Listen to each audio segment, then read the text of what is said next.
Bonjour la Bariatime, aujourd'hui nous allons aborder le thème du ballon gastrique. À qui ça s'adresse? Comment ça se passe? Quel poids est-ce qu'on peut perdre avec un ballon gastrique? Quels en sont les avantages, les inconvénients? C'est vrai que quand on est en surpoids, en obésité, la première démarche qui est à faire, c'est de changer son mode de vie. C'est de revoir l'équilibre de son alimentation, c'est de sortir de la sédentarité, mettre une activité physique régulière en route. C'est aussi s'assurer qu'on a un sommeil de qualité, que l'on gère ses émotions sans se réfugier dans le frigo. Il y a tout un changement de mode de vie à mettre en place et qui permet comme ça, petit à petit, de retrouver son poids d'équilibre, de retrouver son poids santé, c'est-à-dire le poids que l'on arrive à stabiliser sans effort. Une fois qu'en faisant ça, en faisant ce rééquilibrage, bien souvent, on peut perdre 20, 30, 40 kilos en se laissant du temps, bien évidemment, pas en quelques mois, mais parfois en quelques années. Mais en tout cas, c'est possible de perdre significativement et durablement du poids au naturel, j'ai envie de dire. Mais il y a aussi certaines personnes qui, même en mettant en place tous ces changements, ne vont pas pouvoir perdre autant de poids parce que leur corps se met en résistance, parce que les facteurs qui les ont amenés dans l'obésité sont autres et sur lesquels on n'a pas de marge de manœuvre. Je parle notamment des personnes qui sont dans l'obésité à cause de dérèglements hormonaux, par exemple. Et bien là, on a beau mettre en place plein de changements dans son mode de vie, ça va être difficile de perdre 30 ou 40 kilos. Et bien pour cette personne-là, ce que l'on va indiquer, ça va être la chirurgie, les sleeves, les bypass. Sauf que tout le monde n'a pas accès à la chirurgie parce que la Haute Autorité de Santé a mis en place des critères très précis et que tout le monde ne répond pas à ces critères.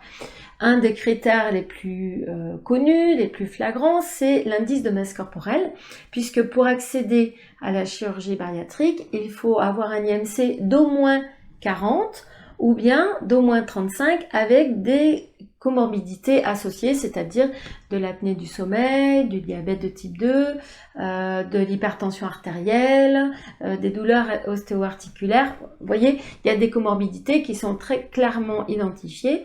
Donc, si on a un IMC supérieur à 35 et que l'on a une de ces comorbidités, on peut avoir accès à la chirurgie.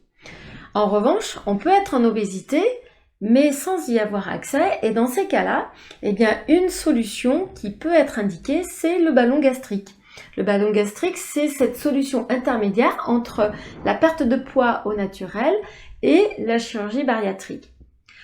À qui ça s'adresse? On dit que ça s'adresse principalement aux personnes qui ont un IMC compris entre 27 et 35.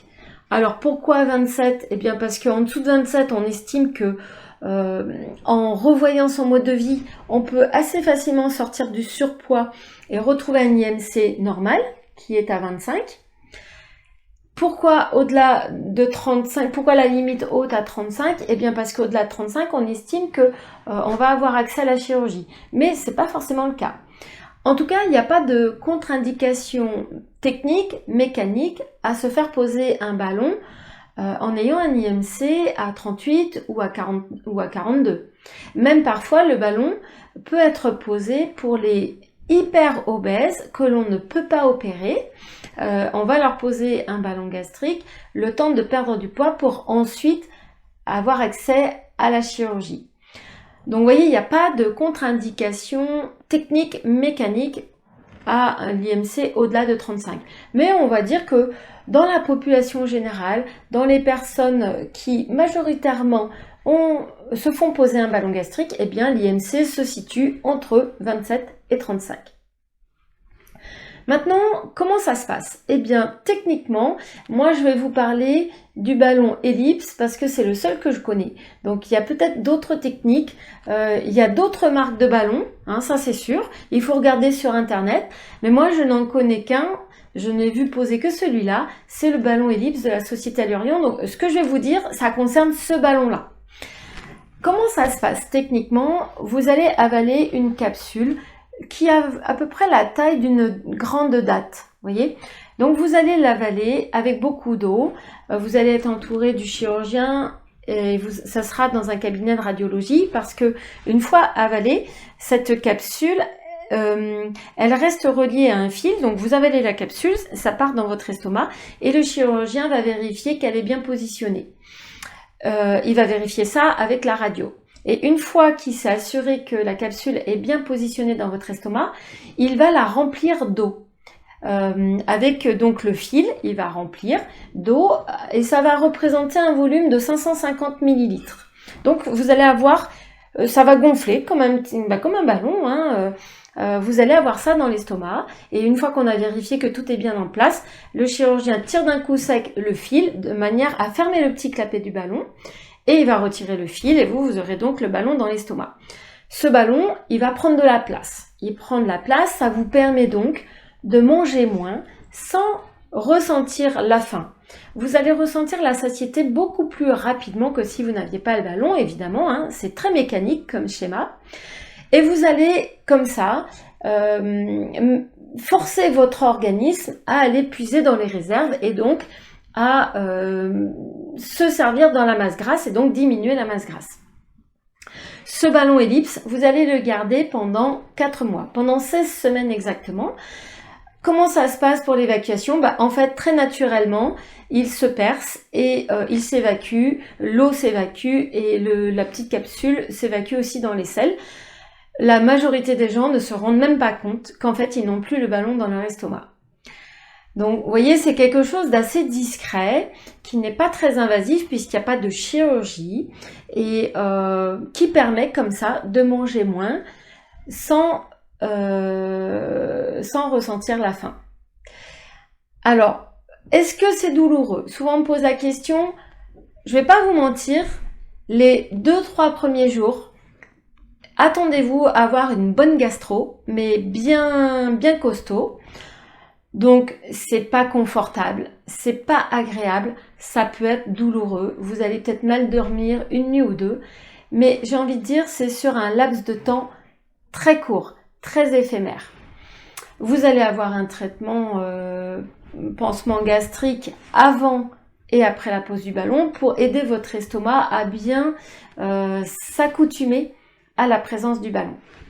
Au niveau du comportement alimentaire, bien évidemment, il va falloir mettre en place toute la préparation en amont du ballon et suivre aussi toutes les préconisations de la diététicienne ou du diététicien qui vous accompagne pour après le ballon.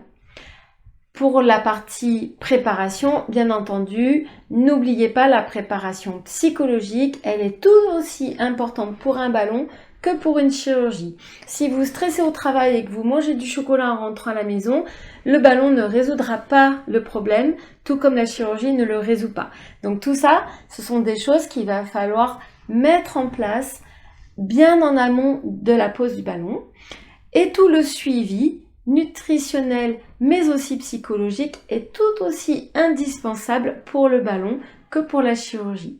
Donc, le ballon, certes, il est moins invasif parce qu'il n'y a pas de célioscopie, il n'y a aucune ouverture. En revanche, il a tout autant d'impact psychologique que la chirurgie. Donc surtout, ne sous-estimez pas la préparation et le suivi.